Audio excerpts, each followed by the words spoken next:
अस्सलाम वालेकुम dear students. Professor Zuhaib Rahman अपने नए लेक्चर के साथ हाज़िर है। स्टूडेंट, अपने आज के लेक्चर में हम चैप्टर नंबर 4 पढ़ रहेंगे। Chapter number 4 centre of mass and gravity, जो कि बीएससी मैकेनिक्स क्यू के गौरी साहब की बुक का चौथा चैप्टर है। उसका क्वेश्चन नंबर 16 सॉल्व करेंगे। क्वेश्चन की स्टेटमेंट आपके सामने है, लेकिन इससे पहले कि मैं एक स्टेटमेंट पढ़ूँ, आपसे रिक्वेस्ट होगी कि अगर अभी तक आपने हमारा चैनल सब्सक्राइब नहीं किया तो सब्सक्राइब कर लें, बेल आइकॉन पर क्लिक भी कर दें, और अगर लेक्चर और चैनल पसंद आए तो अपने दोस्तों के साथ, क्लास फेलोज़ के साथ ज़रूर शेयर कीजिए। स्टार्ट करते हैं क्वेश्चन कि an isosceles triangular lamina is such that its mass per unit area at every point is proportional to the sum of the distance of the point from the equal sides of the triangle. खासा lengthy जुमला है, थोड़ा सा इसको understand करने की ज़रूरत है। सबसे पहली चीज़ जो है हमारे पास जो कही जा रही है वो है एक आइसोसेलेस ट्रायंगुलर लैमिना, यानी दो साइड्स और दो एंगल्स इस ट्रायंगल के बराबर होंगे, और ऐसी सिचुएशन है कि it's mass per unit area. अब मास पर यूनिट एरिया क्या होता है? ये डेंसिटी होती है, ठीक है जी, जिसको हम रो से शो कर सकते हैं। तो रो जो है that is proportional, that is eight every point, her point के ऊपर, उस पूरे लैमिना के अंदर जहाँ जहाँ पर भी जो डेंसिटी रो है वो किसके प्रोपोर्शनल है? वो है प्रोपोर्शनल है sum of the distances of the point. कोई एक पॉइंट है from the equal sides of the triangle, जिसका दोनों जो इक्वल साइड्स हैं वहाँ से जो उसका डिस्टेंस बनता है उस पॉइंट का, उन दोनों डिस्टेंसेस को प्लस कर दें तो हर पॉइंट से ये डेंसिटी उन दोनों के जो डिस्टेंस का सम है उसके प्रोपोर्शनल है। तो प्रूफ हमने क्या करना है, ये जब मैं आपको फिगर ड्रॉ करूँगा तो आपको इस जुमले की मज़ीद समझ अच्छी तरह आ जाएगी। Prove that the distance of the sum centre of mass from the vertex is 3/4 of the altitude. तो आइए फिगर ड्रॉ कर लेते हैं, फिर इसको समझते हैं तो ज़्यादा आसानी हो जाएगी। सबसे पहले तो मैं यहाँ पे ड्रॉ करता हूँ एक आइसोसेलेस ट्रायंगल। ये फर्स्ट करें एक आइसोसेलेस ट्रायंगल है, और इसको मैं रोटेट कर देता हूँ लेफ्ट पे, थोड़ा सा छोटा भी कर लेते हैं और इधर भी ले जाते हैं। ये हमारे पास आइसोसेलेस ट्रायंगल है, और इसका ये जो है ये एक एक्सिस लाइन है। हम इसका नाम दे देते हैं इस आइसोसेलेस ट्रायंगल को O। ये इसका ओरिजिन है O00, या वर्टेक्स भी कह सकते हैं। इसको कह देते हैं पॉइंट A, इसको कह देते हैं पॉइंट B, और इसको कह देते हैं this is our point C। और ये जो लाइन है OC, इसको हम एक्स एक्सिस मान लेते हैं, ठीक है जी। अब आगे ये है ऑफ द पॉइंट, कोई एक पॉइंट है, यहाँ पे फर्ज किया हम ले लेते हैं, चलें यहाँ पे ले लेते हैं। ये एक पॉइंट है जिसका नाम हम रख लेते हैं P फॉर पॉइंट, और इसके कोऑर्डिनेट्स हैं XY। इसका डिस्टेंस का क्या रहा जा रहा है? The distances of the point from the equal sides of the triangle. इसकी जो इक्वल साइड्स हैं वो OA और OB, ये दो इक्वल साइड्स हैं। ये जो OC है ये हमारे पास आल्टीट्यूड है, राइट। तो इस डिस्टेंस, इस पॉइंट का इस लाइन से डिस्टेंस और इस लाइन से डिस्टेंस, इन दोनों को सम करें। चलिए पहले हम ड्रॉ कर लेते हैं। डिस्टेंस याद रखें वो मिनिमम डिस्टेंस होता है, तो मिनिमम डिस्टेंस हमेशा 90 एंगल बनाता है। तो यहाँ पे हमने यूँ इसको शो कर दिया।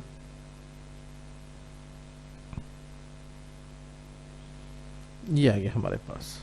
थोड़ा सा इसको मज़ीद एडजस्ट कर लेते हैं, आई थिंक काफ़ी बेहतर है। तो ये जो पॉइंट है इसका ये वाला डिस्टेंस, इस पॉइंट को हम क्या देते हैं L और इसको क्या देते हैं M।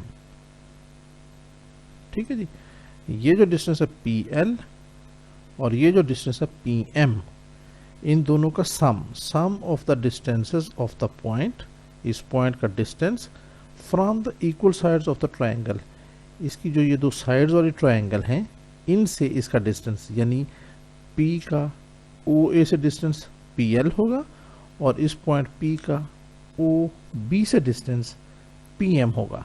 तो दूसरे लफ्ज़ों में PL और PM, इन दोनों को जब हम सम करेंगे, PL प्लस PM, इन दोनों का सम, तो ये जो डेंसिटी है mass per unit area at every point is proportional to the sum of these. तो रो जो है that will be proportional to sum of these two distances. ये जो कंडीशन है क्वेश्चन में ये दी गई है।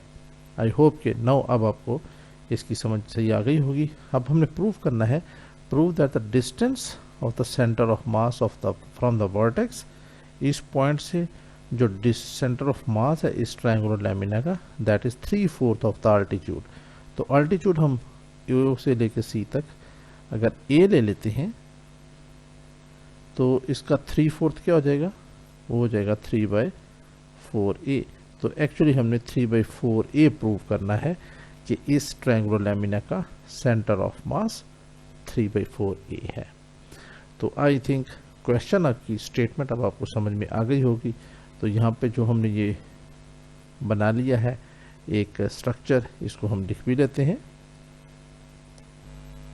जी। सो स्टूडेंट्स, ये यहाँ पे डिस्क्रिप्शन हमने लिख दी है, consider N isosceles triangle triangular lamina OAB such that, अब इसकी आइसोसेलेस है तो OA और OB ये इसकी दोनों साइड्स बराबर हैं।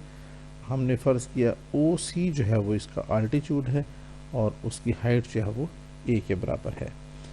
सपोज ये point PXY is any point on the triangular lamina, so from the figure this line OC, अब देख रहे हैं ये x एक्सिस है, is the line of symmetry. क्योंकि लाइन ऑफ सिमेट्री क्यों है, क्योंकि इसके नीचे और इसके ऊपर सारा जो बॉडी है ट्रायंगुलर लैमिना की वो इक्वली डिस्ट्रीब्यूट हुई है, लिहाजा फिर क्या होगा, सेंटर ऑफ मास उसको हम डिनोट कर देते हैं GX बार Y बार से, लाइज ऑन इट। तो इसका मतलब क्या हुआ, हेंस अब इस लाइन के ऊपर Y बार जो है वो हमेशा 0 होता है, तो उसको तो हमें कैलकुलेट करने की ज़रूरत नहीं, वो तो हमें पता है स्ट्रेट फॉरवर्ड 0 होगा। एंड X बार किसके बराबर होगा, X बार हमारे पास आ जाएगा integral x dm divided by integral dm, और इसको हम क्या देते हैं, this is our equation number 1। अब इसकी जो क्या है लिमिट वो भी देख लें। देखिए यहाँ पे 0 से x एक्सेस शुरू हो रहा है और ये मूव करते करते करते करते यहाँ पे ख़त्म होगा ये ट्रायंगुलर लैमिना। तो यहाँ पे जाके इसकी जो हद आती है वो क्या है, इसकी हद, इसकी लेंथ हमने ऑलरेडी डिफाइन की हुई है, a के बराबर है। तो c के कोऑर्डिनेट्स इस लिहाज से क्या हो जाएंगे, a 0, y तो वैसे इस पूरी लाइन पे 0 रहेगा। तो इसका मतलब क्या हुआ कि x की लिमिट 0 से लेके a तक है। तो यही चीज़ हम यहाँ पे पुट कर देंगे, लिमिट फ्रॉम 0 टू a, और ये इंटीग्रल भी 0 टू a। अब आगे थोड़ा सा क्वेश्चन अब लेंथी होगा और हमें कुछ एक्स्ट्रा एडिशनल काम करने पड़ेंगे, फिर इसके अंदर हम वैल्यूज़ पुट करेंगे। तो क्वेश्चन में स्टेटमेंट क्या दी गई है, क्वेश्चन में स्टेटमेंट ये दी गई है कि mass per unit area is proportional to the sum of the distances, यानी ये जो डिस्टेंस है PL और PM, इनको जब हम प्लस करेंगे तो ये जो मास पर यूनिट एरिया जो कि असल में रो है वो एक दूसरे के प्रोपोर्शनल है। तो हम कहेंगे as per given condition, as per given condition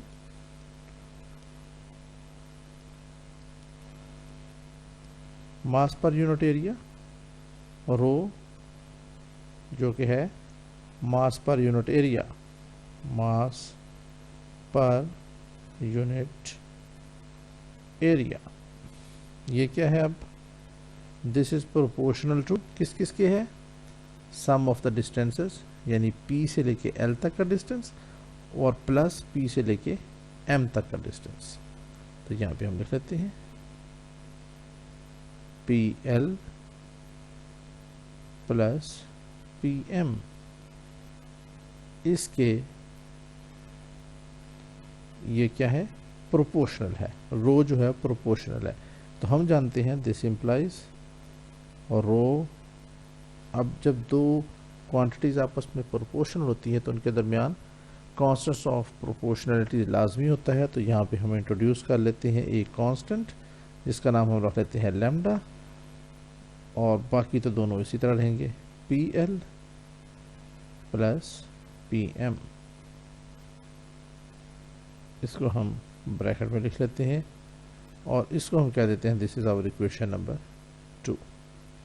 तो अब हमने PL और PM पहले मालूम करना है, फिर वहाँ से हमारे पास रो आएगा, फिर रोज़ की मदद से हम DM मालूम करेंगे और फिर DM की वैल्यू हम इस इक्वेशन के अंदर पुट करेंगे, तब जाके ये क्वेश्चन कंप्लीट होगा। थोड़ा सा लेंथी होगा ये क्वेश्चन, फिर देख लें। ये हमने एज पर गिवन कंडीशन यहाँ से एक रिजल्ट बनाया कि रो जो है वो that is directly proportional to the sum of the distances. तो अब चूंकि ये प्रोपोर्शनल है तो यहाँ पे कॉन्स्टेंट ऑफ प्रोपोर्शनैलिटी भी हमने डाल दिया जो कि लैम्डा के बराबर है। अब हम यहाँ से क्या करेंगे कि PL और PM की वैल्यूज़ फाइंड आउट करेंगे, वहाँ से हमारे पास ये रो की वैल्यू आएगी और रो से फिर हम DM मालूम करेंगे और फिर DM की वैल्यू इस इक्वेशन नंबर 1 में पुट करके हम x बार मालूम करेंगे। तो आइए अब इस तरफ चलते हैं। तो सबसे पहले अब हम निकालेंगे PL और PM।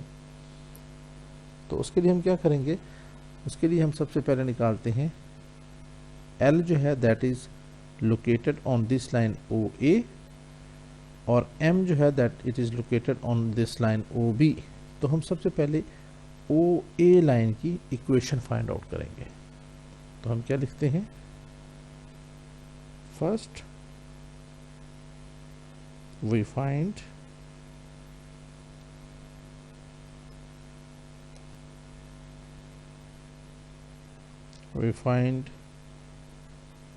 equation of OA। तो क्या आएगा, इक्वेशन ऑफ लाइन क्या होती है, y minus y1 is equal to m into x minus x1। अब यहाँ पे देखिए x1 y1 एक्चुअली क्या है, ये हमारे पास x1 है,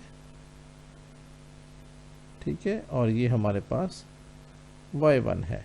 तो दोनों 0 0 हैं, तो इस इक्वेशन में पुट कर दें।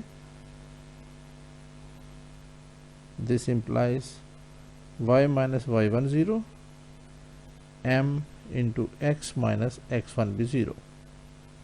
सो this implies y is equal to mx आ गया। अब m क्या होता है, m हम जानते हैं स्लोप ऑफ द टेंजेंट को शो करते हैं। तो यहाँ पे मैं एक एंगल ड्रॉ कर देता हूँ, this angle is suppose alpha. अब अगर ये एंगल अल्फ़ा है तो फिर ये वाला एंगल, इसकी डायरेक्शन में नीचे की तरफ शो कर देता हूँ, it will become minus alpha. तो फिर यहाँ से इस डिस्टेंस को हम क्या देते हैं, this is y distance, A से लेके C तक का डिस्टेंस ये बराबर है C से लेके B तक का डिस्टेंस। तो अगर ये एंगल, ये डिस्टेंस y है तो ये डिस्टेंस भी y ही होगा, ठीक है जी। फिर देख लें, यहाँ पे मैं लिख देता हूँ, चलें, AC दिस इज y और इसी तरह BC this distance is also equal to y। तो फिर slope of the tangent, tangent alpha के बराबर होती है। तो यहाँ पे आ जाएगा this implies y is equal to tangent alpha into x because m is equal to tangent alpha. Slope क्या होती है? अब यहाँ पे ये इतना डिस्कस करने का टाइम नहीं है। Slope is actually the change in height with respect to change in horizontal distance. ठीक है, तो वो जब हम कैलकुलस पढ़ेंगे तो उसमें मैं डिटेल से आपको बता सकूँगा। तो फिलहाल यहाँ पे इतना ही काफ़ी। यहाँ से आप देख लें y is equal to X into tangent alpha आ गया। इसी तरह हम इक्वेशन जो है वो अब ओ बी की इक्वेशन फाइंड आउट करेंगे। ठीक है जी, ओ बी की। लेकिन बेहतर ये है कि यहाँ पे थोड़ा सा काम कर लें। This implies y is equal to X, इधर ही कर लें, टेन अल्फ़ा को लिख सकते हैं sine alpha over cos alpha. तो यहाँ से हमारे पास आ जाएगा क्रॉस मल्टीप्लिकेशन से y cos alpha is equal to X sine alpha. तो यहाँ से फिर हमारे पास आ जाएगा एक्स साइन अल्फ़ा माइनस ये उठा के उधर चला जाएगा, तो ये हो जाएगा y cos alpha equal to 0। तो ये हमारे पास क्या है, इक्वेशन आ गई इस लाइन की। ओ ए की इक्वेशन क्या आ गई हमारे पास, यहाँ पे मैं लिख भी देता हूँ, X sine alpha minus Y cos alpha. तो अब इस इक्वेशन का डिस्टेंस हमने मालूम करना है फ्रॉम दिस पॉइंट P। ठीक है जी, ये हमने मालूम करना है अब। तो उसके लिए हम क्या करते हैं, PL हम फाइंड आउट करेंगे। तो PL के लिए क्या हो जाएगा फॉर्मूला हमारा, देयरफॉर PL हमारे पास क्या आ जाएगा, ये equation x sine alpha minus Y cos alpha, इसको मॉडुलस में लिखते हैं because distance is always positive. और यहाँ से ये हो जाएगा साइंस और कॉस इन दोनों का square, sine square alpha plus cos square alpha, इसका अंडर रूट। तो ये तो 1 के बराबर आ गया, बाकी ये उसी तरह आ जाएगा x sine alpha minus Y cos alpha. ये हमारे पास PL की वैल्यू आ गई। कुछ स्टूडेंट्स को शायद इसकी समझ ना ये, तो इसके लिए मैं यहाँ पे फॉर्मूला लिख देता हूँ कि डिस्टेंस फार्मूला क्या होता है, distance formula between a line and a point. ठीक है जी, तो वो होता है AX1 plus BY1 plus C, इसका मॉडुलस डिवाइडेड बाय फिर इसका ये जो सॉरी A1X होता है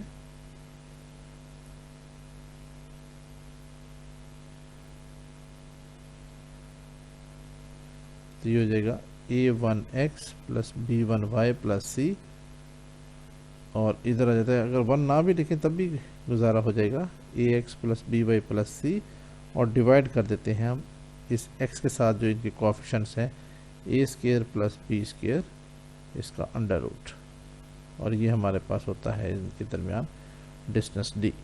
तो इस केस में भी x जैसे यहाँ पे x और y उसी तरह रहे, वो तो उसी तरह रहे, इनके साथ जो लिखा हुआ है उनका स्क्वायर ले लिया हमने, यानी A square plus B square. यहाँ पे A जो है वो साइन अल्फ़ा है और B कॉस अल्फ़ा है। तो इस तरीके से हमने PL निकाल लिया। अब हम कहते हैं आगे कि similarly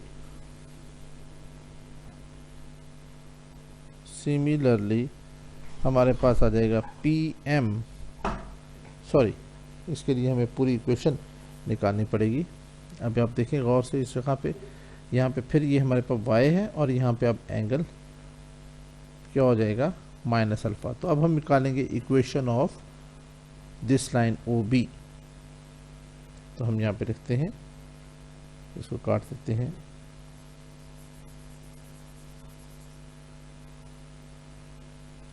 Now we find equation of line for OB. तो ये भी उसी तरह फार्मूला का y minus y1 is equal to m into X minus x1।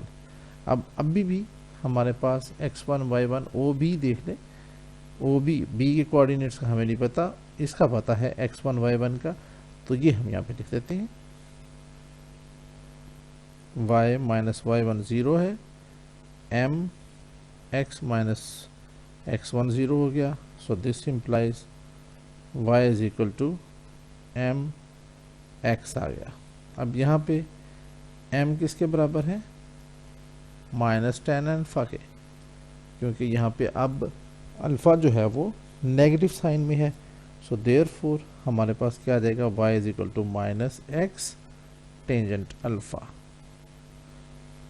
तो यहाँ से फिर हमारे पास आ जाएगा y is equal to minus X, इसको लिख लेंगे sine alpha over cos alpha.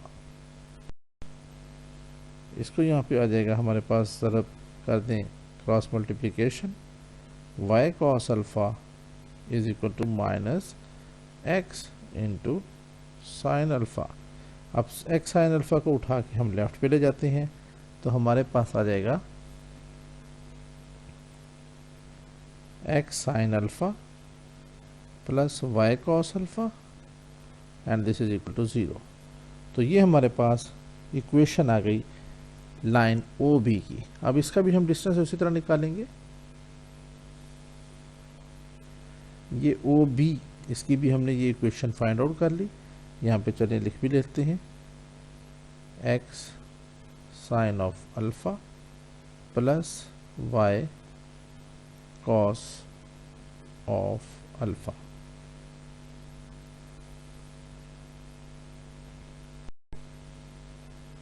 ठीक है जी। अब हमने मालूम करना है पी एम, ये मालूम करना है। तो पी एम के लिए हम वही फार्मूला यूज़ करते हैं जो ऊपर हमने लगाया। नाउ पी एम क्या हो जाएगा? ये पूरी equation x sine alpha plus y cos alpha. ठीक है जी। इसको करेंगे हम मॉडुलस में, डिवाइड कर देंगे। अब ये x और y के ये हमारे पास हैं कोएफिशिएंट्स, तो इन दोनों का स्क्वायर और फिर इनका सम भी, तो ये हो गया sine square alpha plus cos square alpha और इसका अंडर रूट। तो ये sine square alpha plus cos square alpha 1 के बराबर होता है, तो हमारे पास आ गया x sine alpha plus y cos alpha. तो हमने पी एल और पी एम दोनों की वैल्यूज़ फाइंड आउट कर ली। ये दोनों वैल्यूज़ हम यहाँ पे पुट कर देते हैं इक्वेशन नंबर 2 में। तो हम कहते हैं देयरफॉर इक्वेशन नंबर 2 इम्प्लाइज, रो किसके बराबर हो जाएगी? लैम्डा, पहले आएगा पी एल, देखिए ये लैम्डा, फिर हमने लिखा पी एल, और पी एल हमने क्या निकाला है? ये x sine alpha minus Y cos alpha, तो ये आ जाएगा x sine alpha minus Y cos alpha. इसके बाद प्लस पी एम, तो पी एम की वैल्यू ये है, ये हो जाएगा x sine alpha plus y cos alpha. अब यहाँ से हमारे पास इस y कॉस अल्फ़ा से ये माइनस वाई कॉस अल्फ़ा ख़त्म हो गया, ये x साइन अल्फ़ा और ये x साइन अल्फ़ा दोनों को इकट्ठा किया तो बन गया 2x साइन अल्फ़ा। तो यहाँ पे आ जाएगा 2 lambda x sine of alpha, ये हमारे पास और रो की वैल्यू आ गई। ये आपने इसको कह दिया इक्वेशन नंबर 3। अब हमने मालूम करना है centre of mass of this triangular lamina का। अब ट्रायंगुलर लैमिना का सेंटर ऑफ मास मालूम करने के लिए हम क्या करते हैं, हम इस पूरे लैमिना को इस तरीके से छोटे छोटे स्ट्रिप्स में डिवाइड कर देते हैं ऐसे, और फिर उनको इंटीग्रेट करके उनका सम मालूम करेंगे। तो उनमें से एक हम ड्रॉ करते हैं।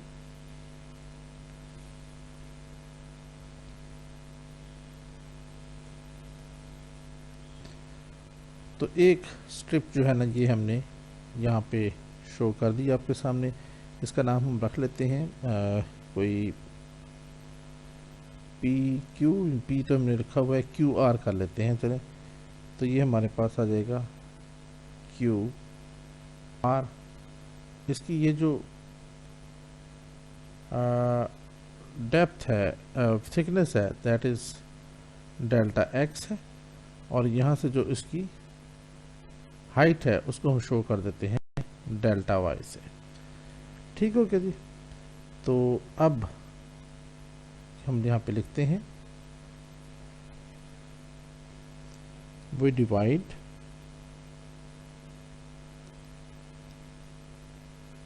the,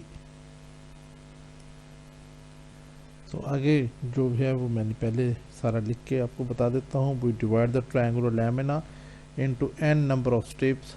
One such strip QR is shown in the figure with height delta y and thickness delta x. If rho is the density of this strip, then तो फिर रो किसके बराबर होता है? रो is mass per unit area, mass of the strip divided by area, area of the strip.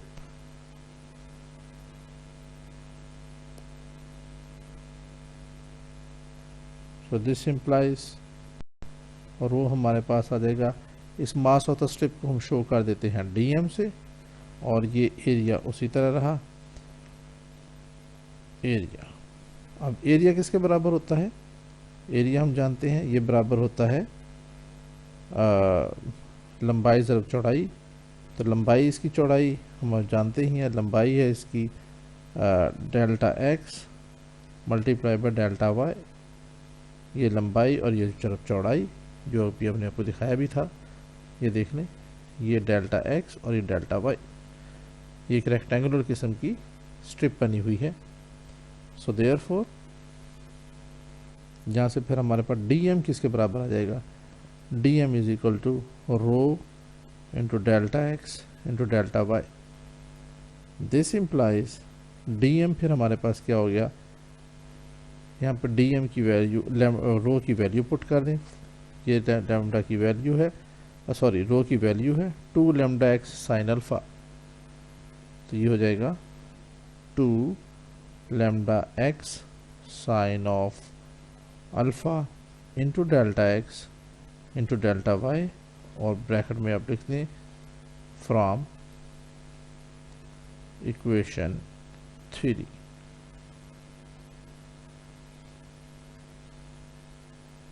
तो finally हमने DM की value find out कर ली। अब ये वैल्यू हम उठा के पुट कर देंगे इक्वेशन नंबर 1 में। Put in equation number 1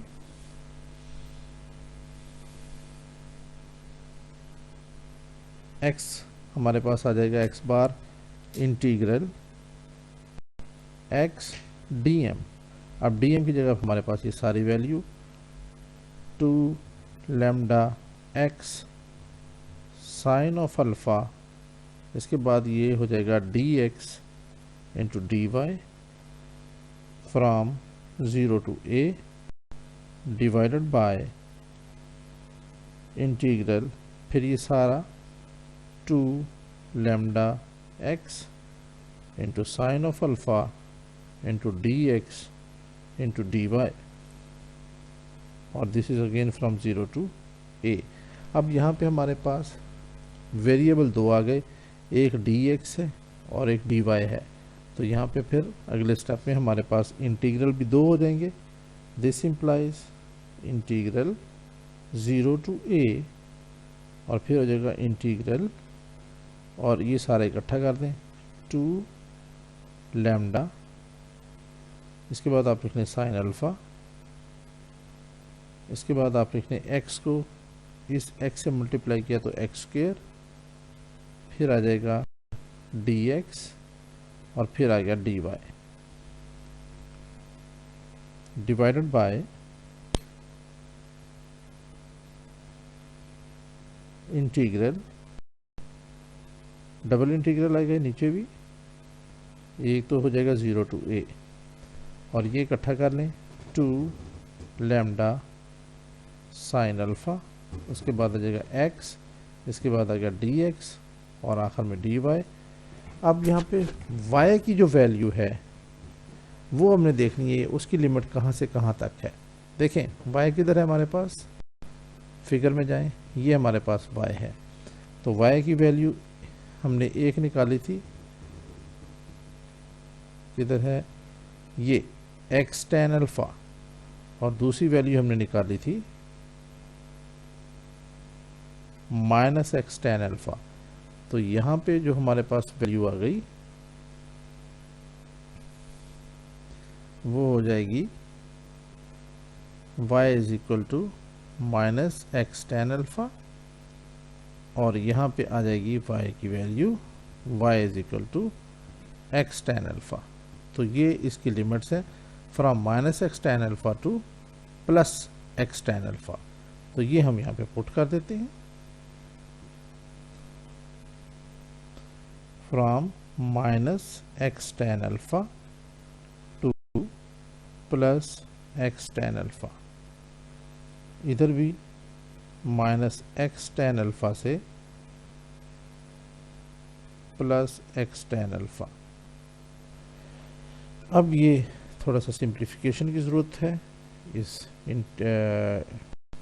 integration की, तो ये इसके बाद क्वेश्चन आसान ही है। अब यहाँ से आप देखें ये 2 लैम्डा साइन अल्फ़ा, ये हमारे पास क्या है, ये कांस्टेंट है, तो ये हमने निकाल लिए 2 लैम्डा साइन अल्फ़ा। इसके बाद हमने लिखा इंटीग्रल, और उसके बाद हमने लिखा x square from 0 to a, ये हमने अलग कर दिया। इसके बाद बाकी बच गया dy, इसको हमने लिखा इंटीग्रल कहाँ से कहाँ तक, माइनस एक्स tan अल्फ़ा से x, और ब्रैकेट में है आगे dy, और इसको हम कर लेते हैं इस ब्रैकेट में, और आखिर में आ जाएगा डिफरेंशियल ऑफ x, यहाँ पे आ गया dx। अब डिवाइड कर दें इसको, इधर से भी 2 लैम्डा साइन अल्फ़ा कॉमन आ गया, 2 लैम्डा साइन अल्फ़ा ये कॉमन आ गया। इसके बाद आ गया इंटीग्रल फ्रॉम 0 टू a, इसके बाद आ जाएगा x, फिर आप दूसरा इंटीग्रल लिख लें, integral dy from minus x tan alpha से प्लस एक्स tan अल्फ़ा तक, और इसको हम ब्रैकेट में लिख लें, और इसके आखिर में dx। तो अब इस इंटीग्रल को हम पहले सॉल्व करेंगे और इसको पहले सॉल्व करेंगे। यहाँ से ये दोनों कांस्टेंट एक दूसरे के साथ कैंसिल हो गए, 2 लैम्डा साइन अल्फ़ा ख़त्म हो गया। आगे अब आ जाएं इधर, ये हमारे पास हो जाएगा x bar is equal to integral 0 to a x square. अब यहाँ पे dy है, dy की इंटीग्रेशन y हो जाएगी, और इसकी वैल्यू पुट कर देंगे हम from minus x tan alpha to x tan alpha, इसको ब्रैकेट में लिख दें, आखिर में जाएगा differential of x divided by integral 0 to a, आगे आ गया x, इस dy की इंटीग्रेशन y हो गई, values minus x tan alpha से X tan of alpha, bracket and in the end dx। अब इसमें क्या हो जाएगा, ये हो जाएगा integral 0 to a x square, value put करें y में, पहले ये आ जाएगा x tan अल्फ़ा, इसके बाद माइनस करके माइनस एक्स tan अल्फ़ा होगा तो वो माइनस माइनस प्लस हो जाएगा, तो ये हो गया plus x tan alpha into d x divided by 0 to a x, और इसी तरह जैसे ऊपर इसी तरह नीचे भी आ जाएगी values, x tan alpha plus x tan alpha और आखिर में dx। सो देयरफॉर तो यहाँ से फिर क्या आ गया, ये हो जाएगा 2x tan अल्फ़ा इंटीग्रल, ये हो जाएगा x tan alpha plus x tan alpha, 2x tan alpha x square into 2x tan alpha और आखिर में dx from 0 to a divided by integral, यहाँ पर भी 2x tan अल्फ़ा और फिर इस x से मल्टीप्लिकेशन, तो ये x into 2x tan alpha into dx from 0 to a। यहाँ से 2 और tan अल्फ़ा कॉमन आ गए तो बाहर निकाल लें, 2 tan अल्फ़ा सॉरी कॉमन नहीं है, ये कांस्टेंट है, बाकी रह गया 0 to a, इस एक्स स्क्वेयर को इस एक्स से मल्टीप्लाई किया तो ये हो गया x cube into d x divided by, इधर से भी 2 tan अल्फ़ा कॉमन कांस्टेंट बाहर आ गया इंटीग्रेशन से, बाहर आ गया एक्स डी एक्स, बल्कि इस x को इस x से मल्टीप्लाई किया तो एक्स स्क्वेयर हो जाएगा into d x from 0 to a। अब ये दोनों आपस में कैंसिल हो गए कांस्टेंट्स, बाकी जो रह गया इनको हम सिंप्लीफाई कर देते हैं। This implies x bar is equal to, ये इंटीग्रेट करेंगे तो ये बन जाएगा x की पावर 4/4 फ्रॉम 0 to a divided by x square को इंटीग्रेट करेंगे तो ये हो जाएगा एक्स क्यूब बाय 3 फ्रॉम 0 to a, वैल्यू पुट कर दें, ये हो जाएगा a की power 4/4 divided by a cube by 3, further this will be equal to a 4/4, इसको मल्टीप्लाई कर दें और ये उलट भी जाएगा 3/a cube. So therefore x बार हमारे पास आ जाएगा, यहाँ से a क्यूब से ये a क्यूब ख़त्म हो जाएगा, सिर्फ a के ऊपर रह जाएगा, तो यहाँ पे 3 के साथ आ जाएगा 3a और नीचे डिवाइडेड बाय 4। और डियर स्टूडेंट्स, ये वो रिज़ल्ट है जहाँ तक हमने पहुँचना था, हैंस प्रूव्ड।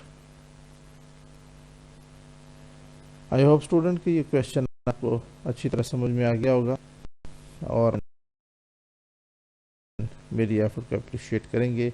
अगर क्वेश्चन आपको अच्छी तरह समझ में आ गया है, चैनल आपको पसंद आ रहा है, तो हमारे चैनल को सब्सक्राइब करना और